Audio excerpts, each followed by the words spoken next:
আজকে 8ই মার্চ, আজকে গোটা বিশ্বে আন্তর্জাতিক নারী দিবস পালিত হয়। আচ্ছা, আপনারা জানেন কি একসময় নির্দিষ্ট করে পাগল এবং নারীদের ভোটাধিকার ছিল না উন্নত বিশ্বের দেশগুলোতেও? অথবা আজকে যে দিনটি আমরা 8ই মার্চ পালন করি, একসময় সেটা 28শে ফেব্রুয়ারি পালিত হতো, বা 28শে ফেব্রুয়ারি এর ইতিহাসটাকে আমরা চিহ্নিত করতে পারি। এবং এই দিনটির নাম ছিল আন্তর্জাতিক শ্রমজীবী নারী দিবস। কিন্তু কিভাবে এত বদল হলো, আজকে আমরা সেই বিষয়ে আলোচনা করব। আমি ইন্দ্রাণী, আপনারা দেখছেন ইস্ট পোস্ট বাংলা। আজকের দিনে অনলাইনে, বিভিন্ন পোর্টালে, সোশ্যাল মিডিয়ায় এবং টিভিতে আমরা যদি চোখ রাখি তাহলে দেখতে পারবো চারদিকে বিভিন্ন বিপণীর বিজ্ঞাপন, ছাড় আর ছাড়, যেন আজকের দিনটার মূল লক্ষ্যই হলো মেয়েদের কেনাকাটায় ছাড় দেওয়া। কিন্তু আসলে কি সেটা? ইতিহাস কি বলছে জানেন কি? এই দিনটির নাম আসলে ছিল আন্তর্জাতিক শ্রমজীবী নারী দিবস। শ্রমজীবী শব্দটা এখানে গুরুত্বপূর্ণ এই কারণে, কারণ এই দিনটির সাথে রুশ সমাজতান্ত্রিক বিপ্লব, আন্তর্জাতিক শ্রমজীবী নারী আন্দোলন এবং তারই সাথে কমিউনিস্ট নেত্রীদেরও অশেষ ভূমিকা রয়েছে। 1909 সালের 28শে ফেব্রুয়ারি এই দিন মার্কিন যুক্তরাষ্ট্রে শ্রমজীবী নারীরা আন্দোলন করেছিলেন। সেই সময় মার্কিন যুক্তরাষ্ট্রের সমাজতন্ত্রীরা গোটা দেশ জুড়ে সভা, সমিতি ইত্যাদি সব অনুষ্ঠিত করেছিলেন এই দাবিতে যে মেয়েদের রাজনৈতিক অধিকার চাই, মেয়েদের ভোটাধিকার চাই। এই বিষয়টি নিয়ে 1910 সালে, অর্থাৎ পরের বছরই, দ্বিতীয় শ্রমজীবী নারী আন্তর্জাতিকে বিষয়টি উপস্থাপন করেন জার্মান কমিউনিস্ট নেত্রী ক্লারা জেটকিন। তিনিই প্রথম আন্তর্জাতিক নারী দিবসকে সার্বিকভাবে উদযাপনের কথা বলেন। সেই সময় সেই সম্মেলনে আলোচনার মাধ্যমে সিদ্ধান্ত হয় যে এই দিন প্রতিটা দেশে একই সময়ে পালিত হবে আন্তর্জাতিক শ্রমজীবী নারী দিবস। এই বিষয়ে একটা কথা মাথায় রাখা খুব দরকার যে 1910 সালে সেই সময়ে উন্নত বিশ্বের প্রচুর দেশেও কিন্তু নারীদের ভোটাধিকার ছিল না। কিছু কিছু দেশে পুরুষদের ভোটাধিকার থাকলেও, অর্থাৎ দরিদ্র শ্রমজীবী পুরুষদের ভোটাধিকার থাকলেও নির্দিষ্ট করে বাদ ছিলেন পাগল এবং নারীরা। সেই সময় তাই আন্তর্জাতিক শ্রমজীবী নারী দিবস উদযাপনের মূল স্লোগান হয়ে উঠেছিল যে মেয়েদের ভোটাধিকার চাই, না হলে রাজনৈতিক পট পরিবর্তনে তাদের অধিকারের কথা যেন ভাবাই হচ্ছে না। এরপর 1911 সালে প্রথম 19শে মার্চ নারী দিবস পালনের সিদ্ধান্ত হয়, অর্থাৎ গোটা বিশ্বে 19শে মার্চ তারিখে একই দিনে একই সময় আন্তর্জাতিক শ্রমজীবী নারী দিবস উদযাপিত হবে। এই 19শে মার্চ তারিখটিতে নারী দিবস উদযাপিত হয়েছিল পরপর 2 বছর। 1913 সালে এই দিনটি পরিবর্তিত হয়ে যায়। তারিখটি পরিবর্তিত হয়ে আজকের তারিখটি নির্দিষ্ট করা হয় যে গোটা বিশ্বে 8ই মার্চ আন্তর্জাতিক শ্রমজীবী নারী দিবস পালিত হবে। এ পর্যন্ত যা কিছু হয়েছে এর সবটাই কিন্তু কমিউনিস্ট নেত্রীদের নেতৃত্বে হয়েছে, অর্থাৎ আন্তর্জাতিক কমিউনিস্ট আন্দোলনের নেতৃত্বে হয়েছে। তারপর 1913 থেকে 1918 বিপুল আন্দোলন, মেয়েদের ভোটাধিকার চাই, রাজনৈতিক অধিকার চাই। বিপ্লব পরবর্তী সোভিয়েত রাশিয়াতেই কিন্তু প্রথম সার্বজনীন ভোটাধিকারের দাবি স্বীকৃত হয়।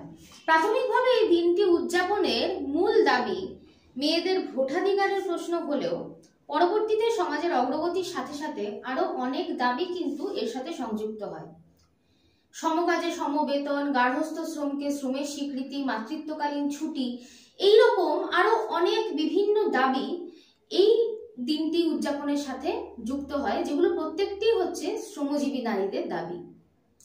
এরপর বিপুল আন্দোলনের পর 1975 সালে সম্মিলিত জাতিপুঞ্জ 8ই মার্চ দিনটিকে আন্তর্জাতিক নারী দিবস হিসেবে স্বীকৃতি দেয়। হ্যাঁ, ঠিক শুনছেন, আন্তর্জাতিক নারী দিবস। 1975 সালে জাতিপুঞ্জের স্বীকৃতির সাথে সাথেই কিন্তু দিনটির মধ্যে থেকে উধাও হয়ে যায় শ্রমজীবী মর্মবস্তু, এবং তার কয়েক বছর পর থেকেই কিন্তু চালু হয় এই রকম বিজ্ঞাপনের ছড়া। সাথে সাথে ধীরে ধীরে ম্লান হয়ে যেতে থাকে শ্রমজীবী নারীদের বিভিন্ন দাবি। সেক্ষেত্রে বলাই যায় আজকের দিনে নারী দিবস বলতে যা যা আমাদের চোখে ভেসে ওঠে, মূলত নারী দিবস কিন্তু তৈরি হয়েছিল, নারী দিবস কিন্তু উদযাপন করা শুরু হয়েছিল এই পণ্য সংস্কৃতির বিরোধিতা করে। তাই আজকে একবার ঘুরে তাকাতে হয় পিছনের দিকে যে এই 100 বছর 1911 থেকে 2011 এবং পরবর্তীতে 1913 8ই মার্চ থেকে 2013 8ই মার্চ 100 বছর পেরিয়ে গিয়েছে, মেয়েরা কতটা এগিয়েছে। শ্রমজীবী মেয়েদের দাবি, শ্রমজীবী নারীদের দাবিগুলি কতটা জনমানুষের সম্মুখে আসছে। চলুন আপনাদের একবার বলি, একবার চোখটা বুঝুন, চোখটা বুঝে ভাবার চেষ্টা করুন একজন কৃষকের কথা। একজন কৃষকের ছবি মনে মনে আঁকার চেষ্টা করুন। কি আসবে মনে? একজন ব্যক্তি যার হাতে একটি লাঙল, সে লুঙ্গি পরে আছে এবং শীর্ণ জীর্ণ তার চেহারা, কিন্তু তিনি অবশ্যই একজন পুরুষ। অধিকাংশ ক্ষেত্রে আমাদের মাথায় এই ছবিটাই ফুটে ওঠা স্বাভাবিক। অথচ ভারত সরকারের দাবি এবং ভারত সরকারের যে তথ্য, সেই তথ্য বলছে কৃষি ক্ষেত্রে শ্রমিক হিসাবে 63% কিন্তু নারী শ্রমিক। শুধু তাই নয়, এখানে থেমে গেলেই চলবে না। গোটা ভারতবর্ষে কর্মরত নারীদের মধ্যে 80% হচ্ছে ক্ষেত মজুর নারীরা।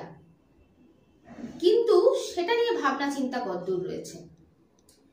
কৃষিক্ষেত্রের কথা ভাবতে গেলে এটা আমাদের বোঝাটা দরকার যে কৃষিক্ষেত্র একটি অনিয়মিত ক্ষেত্র, অর্থাৎ এটি কোনো সংগঠিত সংস্থা দ্বারা নিয়ন্ত্রিত নয়, অর্থাৎ এটিকে অসংগঠিত ক্ষেত্র বলা চলে। অর্থাৎ এখানে যারা কাজ করেন তারা প্রত্যেকে অসংগঠিত ক্ষেত্রের শ্রমিক। যথারীতি নারী শ্রমিকরাও কিন্তু অসংগঠিত ক্ষেত্রের শ্রমিক। ভারতে শ্রমিকদের জন্য বিভিন্ন আইন থাকলেও এখানে আলাদা করে অসংগঠিত ক্ষেত্রের শ্রমিকদের নিয়ে বিশেষ কিছু বলা নেই। এদিকে অসংগঠিত শ্রমিক সামাজিক নিরাপত্তা আইন 2008 অনুযায়ী অসংগঠিত শ্রমিক হলেন একজন স্বনিযুক্ত কর্মী, একজন গৃহভিত্তিক কর্মী, অথবা অসংগঠিত ক্ষেত্রের মজুরি ভিত্তিক কর্মীকেও একজন অসংগঠিত শ্রমিক বলা যেতে পারে। কিন্তু কৃষিক্ষেত্রের যারা শ্রমিক, ক্ষেত মজুর যারা, তারা কিন্তু এই আইনের অন্তর্ভুক্ত নয়। গত 2 দশকে 80 থেকে 100 মিলিয়ন নারী ভারতের কৃষিতে নিজেদের অবদান রেখেছেন, কিন্তু তাদের কথা এই শ্রমিক সংক্রান্ত আইন বা আলাদা করে অসংগঠিত ক্ষেত্র সংক্রান্ত আইনও যদি থাকে, সেখানে কিন্তু নারী শ্রমিকদের কথা উল্লেখ করা হচ্ছে না। যেহেতু এদের কথা উল্লেখ করা হচ্ছে না, সেহেতু এটাও মাথায় রাখা দরকার যে পেশাগত অসুস্থতা, রোগ, তাছাড়া অপুষ্টি এগুলো আছেই। তাছাড়া নারী শ্রমিকদের যে মূলত দাবি, মাতৃত্বকালীন ছুটি ইত্যাদি, এগুলো কিন্তু কোনোটাই সামনে আসছে না, কোনোটাই চোখে পড়ছে না। তার সাথে এটাও মাথায় রাখা দরকার, মাঠে ঘাটে যে নারীরা কৃষিক্ষেত্রে কাজ করছেন তাদের যে বেতন বা তাদের যে মাইনে, মজুরি, এই পুরোটাই কিন্তু তাদের পুরুষ সহকর্মীদের থেকে অনেকটাই কম।